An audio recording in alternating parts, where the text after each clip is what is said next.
শুভ সকাল বন্ধুরা, আমি পিয়া। আরও একটি নতুন ভিডিওতে তোমাদের সকলকে জানাই অনেক অনেক স্বাগত। আশা করছি আমার বন্ধুরা সবাই নিশ্চয়ই খুব ভালো আছে এবং সুস্থ আছে। আমরাও কিন্তু দারুণ ভালো আছি। জানো তো, আজ ভোর 4:30 নাগাদ ঘুমটা ভেঙে গিয়েছিল। আলসেমি করে আর না শুয়ে উঠে পড়লাম, কারণ এখন যদি আবার একটুখানি চোখটা বন্ধ করতাম তাহলে ব্যাস ওই যে দেরি হয়ে যেত। ভোরবেলার টাইমটা বাইরের ওয়েদারটা এত সুন্দর, বেশ শান্ত স্নিগ্ধ, এত ভালো লাগছিল।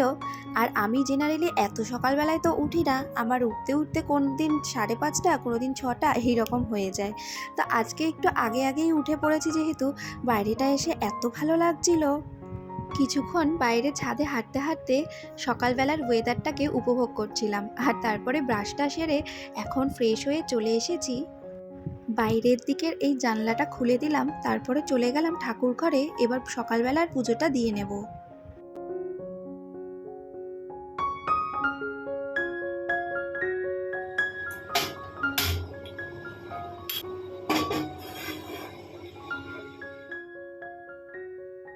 এবার চলে এসেছি রান্নাঘরে। ঠাকুর ঘরের কাজগুলো সেরে রেখে আসলাম, আর রান্নাঘরে আসতেই চাটা আগে বসিয়ে দিলাম। অনেকটা পরিমাণে চা, যেহেতু বাড়িতে সবাই রয়েছে, সবাই খাবে, তাই সবাইকে চাটা দিয়ে আমিও নিজে বারান্দায় দাঁড়িয়ে দাঁড়িয়ে চাটা খেয়ে নিলাম।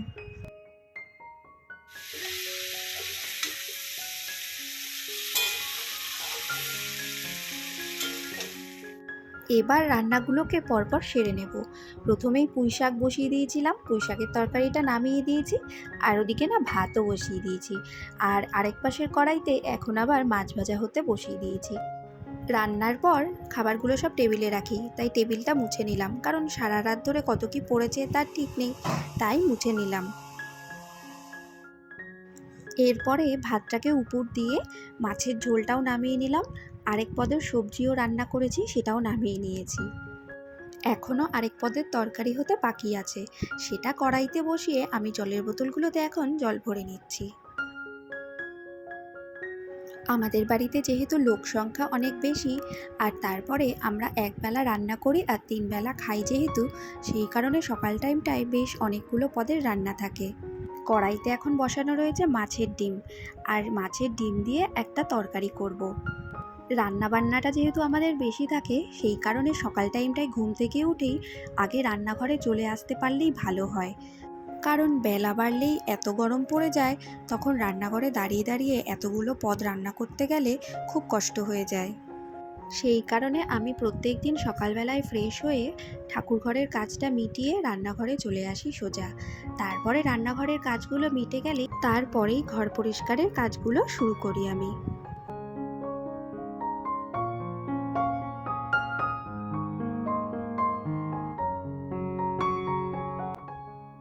রান্নাবান্না কমপ্লিট হয়ে যাওয়ার পর এখন সময় রান্নাঘরটা পরিষ্কার করে নেওয়ার। গ্যাস ওভেনটাকে ওইদিকে মুছে নিলাম, কাউন্টার টপটাকেও পরিষ্কার করে নিয়েছি, সঙ্গে টাইলসগুলোও পরিষ্কার করে নিয়েছি। এখন কাউন্টার টপের ওপর যে র্যাকটা থাকে, তো সেটাকেই ক্লিন করে নিচ্ছি। র্যাকটার মধ্যে যা যা থাকে সেগুলোকেও এখন রেখে দেব। প্রতিদিনে রান্নাবান্না হয়ে যাওয়ার পর রান্নাঘরটাকে আমি কিছুটা সময় নিয়ে আস্তে আস্তে করে পরিষ্কার করি। রান্নাঘরটা এমন একটা জায়গা যেখানে রান্নাবান্নার পর তেল কালি পড়ার একটা সম্ভাবনা রোজই থাকে। তাছাড়া এঁঠো কাটা তো রয়েছেই, সেই কারণে প্রত্যেক দিনে একটু সময় নিয়ে পরিষ্কার করে আসি। রান্নাঘরটাকে পরিষ্কার করে এবার চলে এসেছি নিজের ঘরে।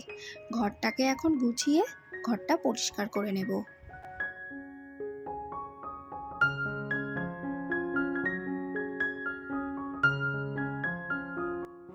গতকালের কিছু জামা কাপড় ছিল, সেগুলোকেই এখন ভাঁজ করে নিচ্ছি। কালকে শুকায়নি জামা কাপড়গুলো, আজ ভোরবেলাতে মেলে দিয়েছিলাম বাইরেটায়, হাওয়াতে শুকিয়ে গেছে, তাই এখন ঘরে নিয়ে এসে জামা কাপড়গুলোকে ভাঁজ করে আগে জায়গায় রেখে দেব।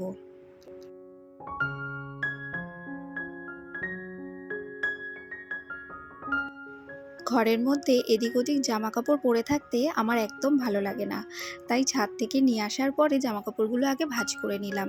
আর সকালবেলার টাইম যেহেতু ঘরটা পরিষ্কার করব, তাই সবার আগে জামা কাপড় কটা গুছিয়ে নিলাম।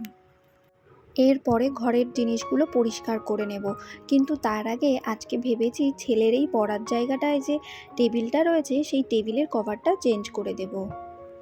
অনেক দিন হয়েছে জানো তো এই কভারটা পাতা রয়েছে, কিন্তু কভারটা দেখে এবার মনে হচ্ছে যে চেঞ্জ করতে হবে।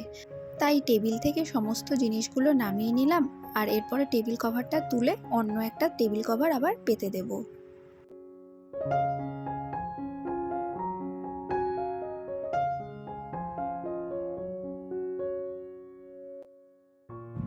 টেবিলের এই জায়গাটা শুধুমাত্র ছেলের পড়ার জায়গা নয়, এখানটাতে বসে আমি আমার হাতের কাজগুলো করতে পারি।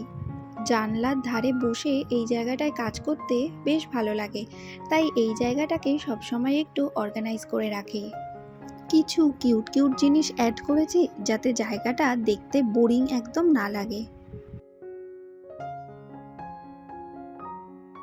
ঘরের কাজগুলোর পাশাপাশি ছেলেকেও সামলাতে হয়, তো ছেলে ঘুম থেকে উঠে পড়েছে যেহেতু ওকে ব্রাশটা হাতে ধরিয়ে দিলাম। ও যেহেতু একা একাই ব্রাশ করতে পারে, তাই আমার অতটা অসুবিধা হয় না। এখন যেহেতু একটু একটু করে বড় হচ্ছে, তাই ওকে একটু একটু করে কাজের অভ্যাসগুলো করাচ্ছি। যেমন নিজে নিজে ব্রাশ করা, নিজে নিজে ফ্রেশ হয়ে আসা, এসে ক্রিম মাখা, জামা প্যান্টটা চেঞ্জ করে নেওয়া, তারপরে খালি পেটে এক গ্লাস জল খাওয়া। তো এই টুকটাক করে কাজগুলো কিন্তু আমি ওকে শিখিয়ে রেখেছি, যাতে ও শিখতে পারে আর আমারও একটুখানি হাতে সময় পাওয়া যায় অন্য এক্সট্রা কাজকর্ম করার জন্য অথবা নিজের জন্য।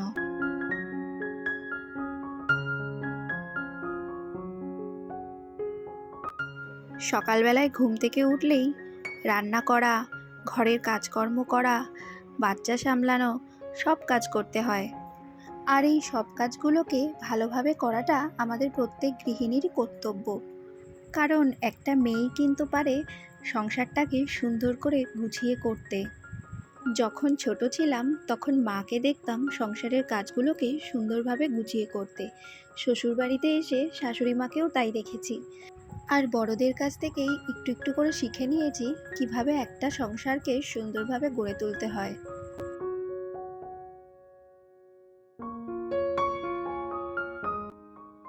ঘরটাকে গুছিয়ে ঘরের জিনিসপত্রগুলো সব পরিষ্কার করে নিয়ে এখন চলে এসেছি ঘরটাকে মুছতে।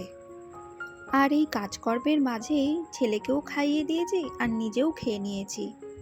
খাবারটা খেয়ে নিয়েই চলে এসেছি এখন ঘরটাকে মুছতে।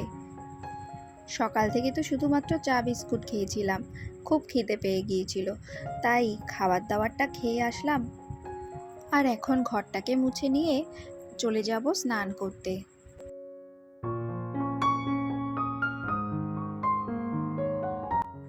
আজ সকাল থেকে কিন্তু ওয়েদারটা বেশ ভালো, এত হাওয়া দিচ্ছে। আর বেলা যত বাড়ছে হাওয়াটা যেন আরও বেড়ে যাচ্ছে, যাকে বলে পাগলা হাওয়া একেবারে। জামা কাপড় তো হাওয়ায় একেবারে উড়িয়ে নিয়ে চলে যাচ্ছে এমন অবস্থা। আমি এদিকে স্নানটা সেরে চলে এসেছি, কয়েকটা মাত্র হাতে গোনা জামা কাপড় ছিল, সেই জামা কাপড় কটা কেচে এখন মেলে দিলাম। ঘড়িতে এখন সময় মাত্র ওই 11টা হবে। তো আমি স্নানটা করে চলে এসেছি, এবার পুজোর ঘরে পুজো দিতেও চলে এসেছি। ছেলেকে স্নান করাবো একটু পরে, বেলার টাইমটা ওকে নিয়ে একটু পড়তে বসাবো। আর আমার টিউশন পড়ানো তো রয়েছেই, তো দুজনকে একসাথে পড়িয়ে নেব। আর তারই মাঝে পড়াতে পড়াতে ওকে স্নানটা করিয়েও দেব। তো বন্ধুরা, আমার আজকের ভিডিওটি তোমাদের কেমন লাগলো অবশ্যই কমেন্ট করে জানিও। ভালো লাগলে একটা লাইক করে দিও। আর চ্যানেলটি যেহেতু নতুন, তোমাদের অনেক সাপোর্টের আমার দরকার আছে, তাই অবশ্যই যাওয়ার আগে সাবস্ক্রাইব করে দিয়ে যেও। আর বাইরে এত সুন্দর হাওয়া দিচ্ছে, আর আমি এখন এই জানলাটার সামনে দাঁড়িয়ে দাঁড়িয়ে হাওয়াতে চুল শুকাচ্ছি। তো বন্ধুরা, আজকের মতো ভিডিওটি এতটুকুই থাকলো, দেখা হচ্ছে আবার নেক্সট ব্লগে।